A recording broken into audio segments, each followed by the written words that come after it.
Okay, I know it's a little weird, but hop binds are 100% edible. I'm Dan, this is Hops and Gnarly, and in this video, I'm going to show you how to prepare and eat hop binds.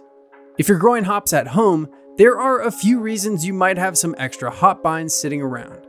In the spring, the first binds to emerge from the ground are called bullshoots, and they have some characteristics that set them apart from the others.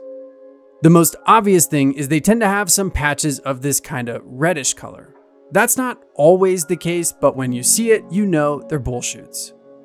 They also have super wide internodal spacing, meaning these leaves are super far apart. And if you cut into these, you'd see that they're hollow in the middle.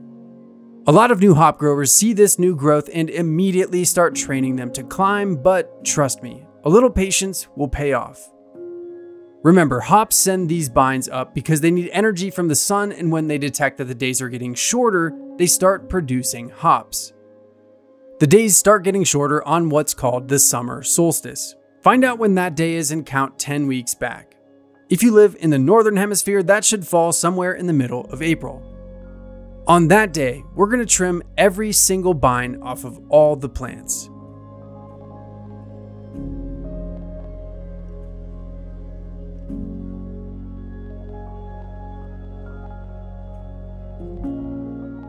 I know this seems completely devastating, but what we're doing is tricking the plant into giving us a good harvest.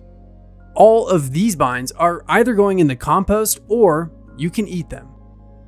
Now, without any leaves to catch the sun, these plants are going to work extra hard to send binds upward, and this time they won't be bullshoots. They'll have a more compact structure or shorter internodal spacing, which should lead to more hops per bind. Then you choose 3 to 4 of these binds to train to grow upward on your trellis, the side of your shed, a fence, or something similar. With any luck, they'll hit the top of whatever they're growing on just in time for the summer solstice, when they'll start concentrating all of their energy into forming cones. All other binds should be pruned. These ones have a softer texture and are better eating than bullshoots, but to me, they're both worth trying. So, do whatever pruning you need to do, and let's get ready to eat. Alright, I have a pile of freshly pruned hop binds, and the first thing I need to do is separate the tender portion of the bind from the harder portion.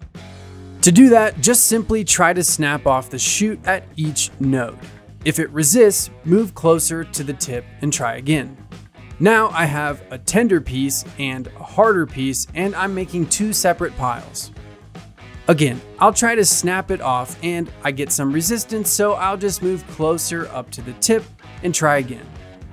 Now, I'll just repeat this until I run out of shoots.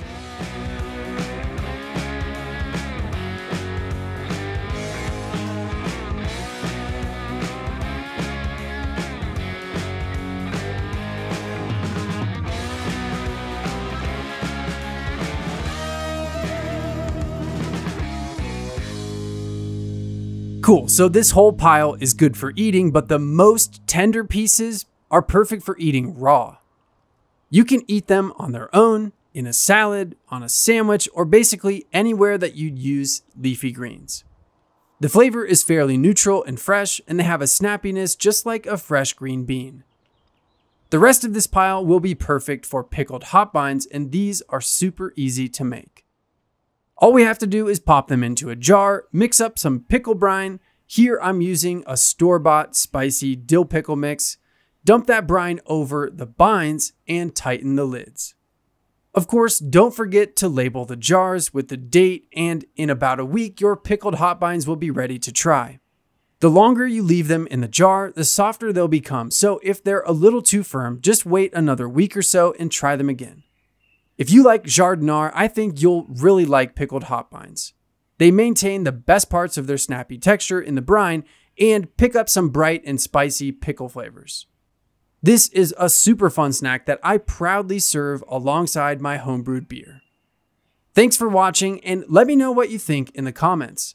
If you liked this one, you gotta check out my guide to growing hops at home. My name's Dan, this is Hops and Gnarly. Thanks for hanging out with me today. I'll see you again soon.